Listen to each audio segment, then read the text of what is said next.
सत्कारयोग संघर्षशील मताओ भैनों, नौजवान वीरों, बजुर्गों, सब तो पहला फतेह प्रवान करनी वाहिगुरू जी का खालसा, वाहिगुरू जी की फतेह। कल जिहड़ी अपनी खेतीबाड़ी मंत्री दे नाल मीटिंग सीगी वो बेसिट्टा रही आ और एक तरह सरकार वालों जिहड़ी गलबात आ रोक दित्ती गई आ। किस गल ते गल रुकी आ कि सरकार ये कहती आ कि असीं जिहड़े खेती कानून आ इन्हां नूं सस्पेंड कर दिंदे आ 1.5 साल वास्ते और सुप्रीम कोर्ट दे विच एफीडेविट दे दिंदे आ और एक कमेटी बना दिंदे आ। इसे तरह जिहड़ियां सारियां फसलां नूं खरीदण वास्ते आपां MSP नूं कानून बनाउण दी गल कर रहे हां, ਉਹਦੇ ਤੇ ਉਹਨਾਂ ਨੇ ਕਿਹਾ ਕਿ ਇਹਦੇ ਤੇ ਵੀ ਜਿਹੜੀ ਕਮੇਟੀ ਬਣਾ ਦਿੰਦੇ ਆ। ਤੇ ਜੇ ਤੁਹਾਨੂੰ ਇਹ ਮਨਜ਼ੂਰ ਆ ਤਾਂ ਤੁਸੀਂ ਕੱਲ ਦੁਪਹਿਰ ਤੱਕ ਦੱਸ ਜਿਓ, ਇਕੱਠੇ ਹੋ ਕੇ ਕਿਤੇ ਵੀ ਇਹ ਲਿਖਤ ਕਰ ਲਾਂਗੇ। ਇਸ ਤੋਂ ਵੱਧ ਸਰਕਾਰ ਤੁਹਾਨੂੰ ਕੁਝ ਨਹੀਂ ਦੇ ਸਕਦੀ। ਇਹ ਕੱਲ ਖੇਤੀਬਾੜੀ ਮੰਤਰੀ ਨੇ ਬਿਲਕੁਲ ਸਾਫ਼ ਸਾਨੂੰ ਮੀਟਿੰਗ ਦੇ ਅਖੀਰ ਤੇ ਜਿਹੜਾ ਉਹ ਕਿਹਾ। ਹੁਣ ਜਿਹੜਾ ਇਹ ਕਾਨੂੰਨਾਂ ਨੂੰ ਸਸਪੈਂਡ ਕਰਨ ਵਾਲਾ ਮਾਮਲਾ आप इस गल ते खड़े हैं कि तीनों खेती कानून जिहड़े आ रद्द करवाने आ।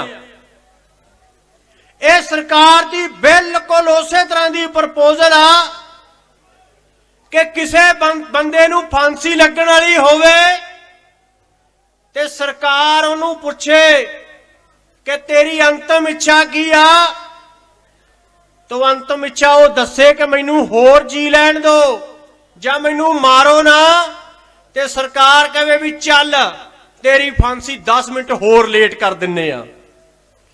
जान तां ओहदी जानी जानी आ, 10 मिनट लेट जावे जां 12 मिनट लेट जावे, बिल्कुल उसे तरह की सरकार की प्रपोजल आ सस्पेंशन की कानूनां नूं कि 1.5 साल वास्ते कानून रोक दिन्ने आ कि 1.5 साल तक होर जीरो, 1.5 साल बाद अंबानी अडानियां तुहाडीआं जमीनां च आ जाणगे और असी कोई 4 साल उधारे नहीं मंगण आए गए। असी जेड़ा फांसी का रस्सा तुसी साडे गल च पाउण आए आ, असी वो रस्सा वड्ड के सिट्टण आए आ ते वड्ड के सिट के जावांगे।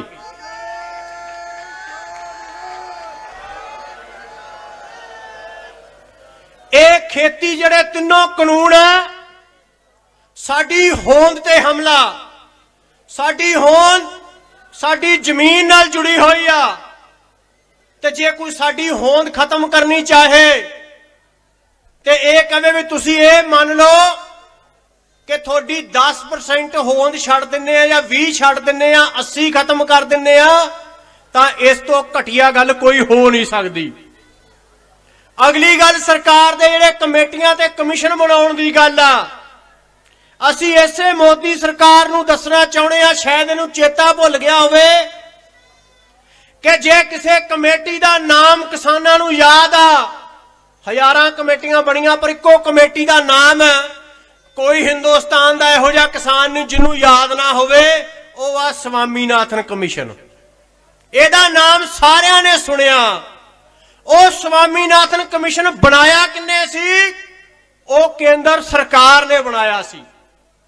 ते ओदी जिहड़ी रिपोर्ट आ जिंदे तहत असी अपनियां फसलां दे रेट मंगदे आ कि वो कमेटी दी सिफारिश लागू करो स्वामीनाथन कमिशन दी, तां 2014 दे विच जदों नरेंद्र मोदी सत्ता च आए आ तां उन्हां ने कहा कि असी वो स्वामीनाथन कमिशन दी रिपोर्ट आ जिहड़ी वो लागू करांगे।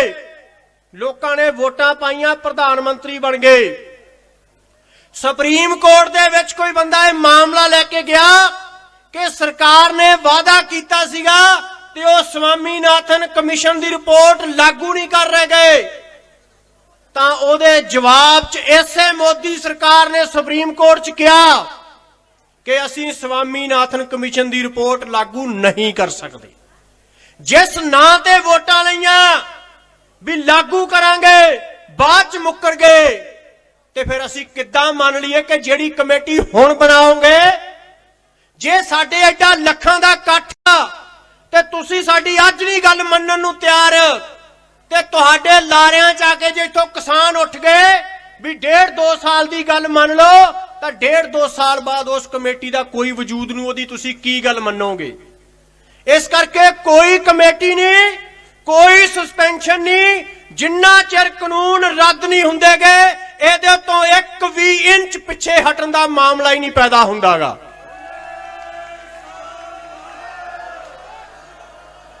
और इस मुल्क दीयां जिहड़ियां किसान जथेबंदियां ने ਉਹ पंजाब दियां ने भावें ਉਹ देश भर दियां ने, ਉਹ इस गल ते एक मत ने, एक सुर ने और उन्होंने सिर्फ अपना निशाना दिख रहा। निशाना किया कि तीनों कानून चकनाचूर, इस तो घट नहीं मंजूर। ये गल अज पूरी दुनिया के कोने कोने दे विच जिहड़ी आ गूंज चुकी आ। उस तो अगली गल कि जिहड़ी ये कुछ दलील दिती जाती आ कुछ इधरों उधरों बंदियां द्वारा कि अड़ी नहीं करनी चाहिए। अड़ी कौन कर रहा? जो 4 जून को आर्डीनेंस आए उस तो बाद एक कानून बन गए, उदों तो लैके साडी इक्को मंग रही आ, पहला भी आर्डीनेंस रद्द करो, जो कानून बन गए कानून रद्द करो। असी अड़ी नहीं कर रहे गए, असी ये कह रहे हैं वार वार थानू कि तुसी चलो गलती कर बैठे कानून बना के एक कानून हुण रद्द कर दो।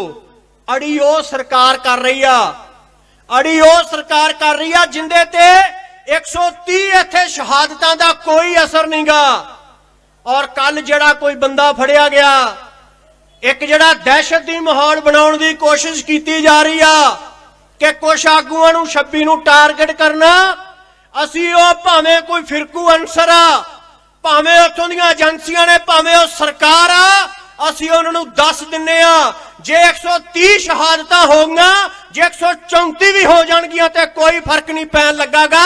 पिछे नहीं हटते गए, तुसी साडे विरसे ते विरासत तो जाणू नहीं गए, जे नहीं जाणू ते जाणू करवा के जावांगे।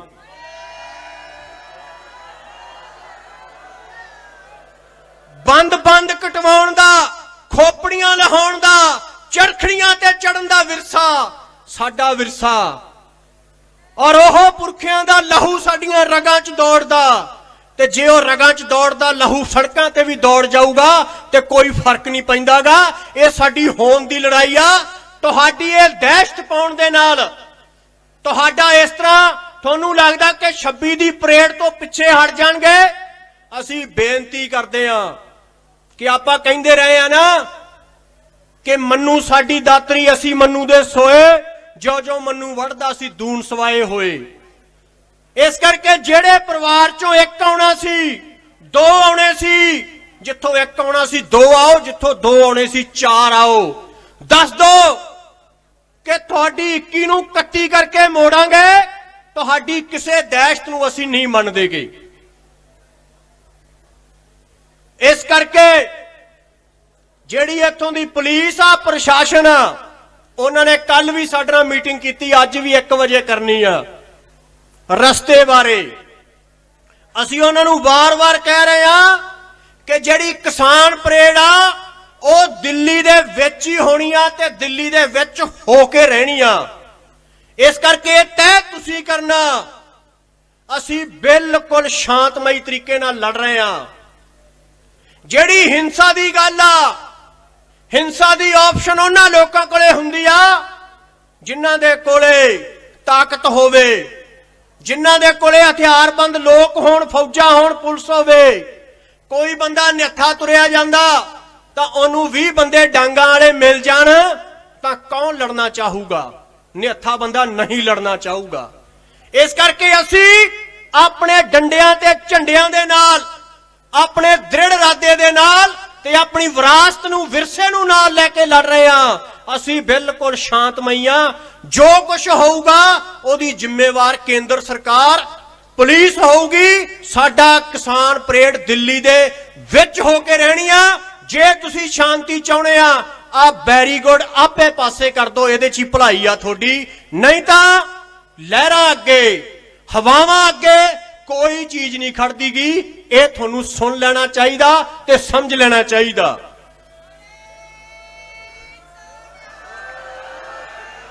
आखिरी गल, आखिरी बेनती ते चेतावनी आ केंद्र सरकार नू कि जे साडे अंदोलन च कोई गड़बड़ हुंदी आ, कोई शरारत हुंदी आ, तो उहदे 3 बंदे जिम्मेवार होणगे। पहले नंबर ते अमित शाह, जेड़ा गुजरात दे विच मुसलमान भाईचारे दे कतलेआम च जिंदा ना बोलदा रहा, ते सुप्रीम कोर्ट ने गुजरात दी एंट्री बैन कर रखी कि गुजरात दे विच तू नहीं वड़ेगा। एक तड़ी पार बंदा ते दूजा वो 56 इंच सीने की गल करने वाला, ओदा 56 इंच सीना भी लोकां दा लहू पी के बनिया। और तीजी वो इन्हां दी निक्कर यूनियन RSS। ये 3 बंदे जिम्मेवार होणगे जे साडे अंदोलन च कोई खल पैंदा। साडा अंदोलन पुरअमन और पुरअमन रहूगा, जित के जावांगे, एक कदम नहीं पिछे हटदे। साडे पुरअमन नू कमजोरी ना समझियो। जे तुसी इहनू कमजोरी समझदे हो तां साडे विरासत ते साडे विरसे नू पढ़ लो। असीं हर तरीके नाल नजिठना जाणदे हां। इन्नियां बेनतियां दे नाल धन्नवाद। वाहिगुरू जी का खालसा, वाहिगुरू जी की फतेह।